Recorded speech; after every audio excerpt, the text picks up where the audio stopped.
Morning guys, કાલ રાત્રે મોડા ઈડર આવી ગયા છે. અમે રાબેતા મુજબ આપણી લાઈવ ચાલુ થઈ ગઈ છે. સવારના નાસ્તામાં વાટકી ભરી ચા અને ખાખરા. આ સ્કૂલમાં જવાની તૈયારી મોડું થઈ ગયું છે. આજે વાન આવવાની નથી સ્કૂલ વાન, એટલે ફટાફટ નક્ષુને સ્કૂલમાં મૂકવા જવું પડશે. આજે નક્ષુને આજે સ્કૂલમાં મૂકવા જવું છું. એને વાન આવી નથી, મોડું થઈ ગયું છે એટલા માટે. નું વાતાવરણ જોવાલાયક હોય છે. તમને એવું લાગશે કે ક્યાં આવી ગયા આપણે, એકદમ જોરદાર વાતાવરણ. આ બાજુ થઈને જતો રા, બંધ છે એ બાજુ, સારું એ બાજુ થઈને જા. સવારના પૂરમાં આજે ભારત બંધનું એલાન હોવાથી આખું બજાર લગભગ બંધ છે. કોઈ પણ જગ્યાએ દૂધ છાશ માટે પણ કોઈ દુકાન ખુલ્લી નથી. ઈડરમાં તમે સવારનું વાતાવરણ એકદમ ચિલ્ડ જોઈ શકો છો. ઋષિકેશ આવ્યા હોય એવું એકદમ ઠંડુ વાતાવરણ છે. રાજાઓની જૂની હવેલીઓનો પણ સીન છે અહીંયા. દલાભાઈની દુકાન ખુલ્લી મળી ગઈ છે. આપણે દૂધ છાશ લઈ લઈએ હોયથી તાનાઓ. એક દૂધ એક છાશ. ઘણા દિવસથી 4-5 દિવસથી લગભગ મકાન બંધ પડ્યું હતું, એટલે ઘરમાં પણ ગંદકી થઈ ગઈ છે. બધું અસ્તવ્યસ્ત પડ્યું છે, કેમ કે જવાની ઉતાવળમાં અમે બધું જ્યાં ત્યાં મૂકીને નીકળી ગયા હતા. એટલે સૌથી પહેલાં તો આપણે ઘરમાં થોડી સાફ સફાઈ કરી દેવી પડશે, કેમ કે બધું તમે જુઓ અસ્ત વ્યસ્ત પડ્યું છે બધું. તો આ પહેલેમાં તમે જુઓ, આ કપડાં જુઓ, આ બધું તડકો સારો કાઢ્યો છે, એટલે બધું તડકામાં પણ નાખીએ. મંદિર પણ થોડું સાફ કરવા જેવું થયું છે, તો મંદિરે થોડું સાફ કરી દઈએ. રૂમમાં એ બધું હજુ તો એ અસ્તવ્યસ્ત. પાછળ બાલ્કનીમાં પણ તમે જોશો ને તો બધું 4-5 દિવસથી બંધ છે, એટલે મને લાગે છે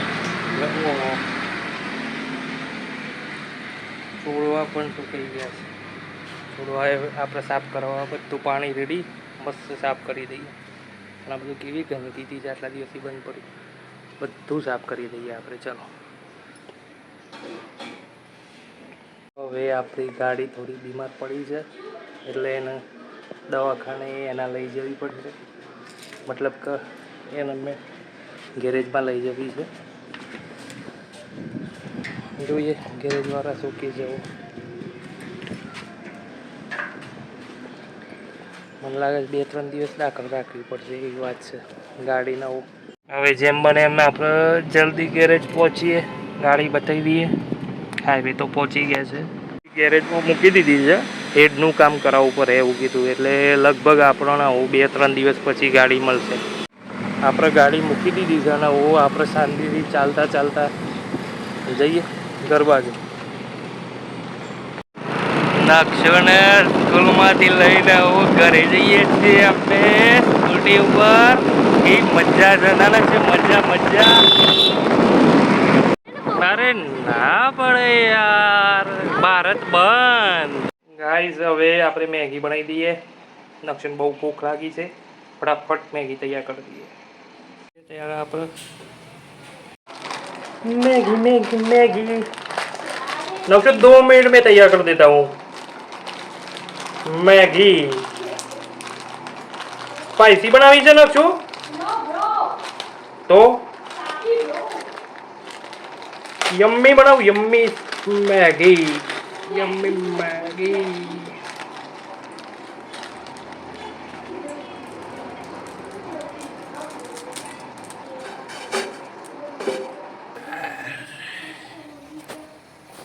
मैगी बनाई दिए, 2 मिनट પછી રેડી થઈ જશે।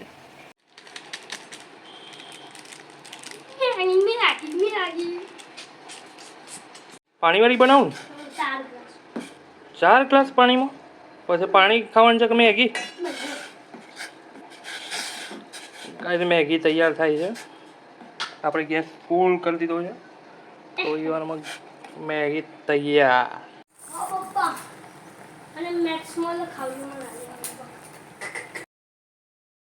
मैगी बनी तैयार थी गई है नक्षु भाई माटे।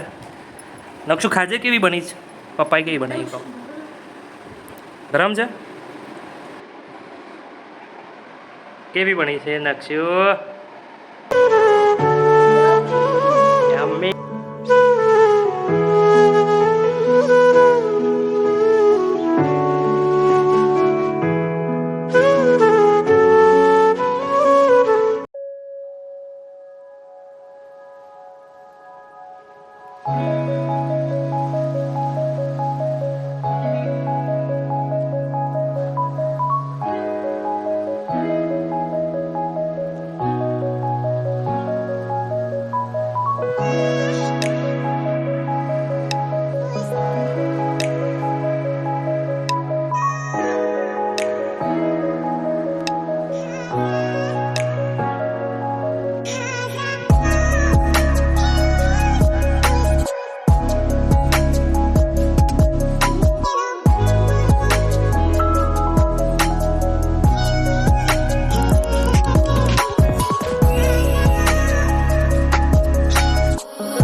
આપણે ગોદરાએ તાપમાં નાખી દીધા અને ઝાડવાનું પાણી એ છાંટી દીધું છે.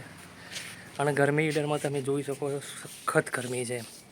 લગભગ 38 ડિગ્રી જેટલું તાપમાન છે અત્યારે.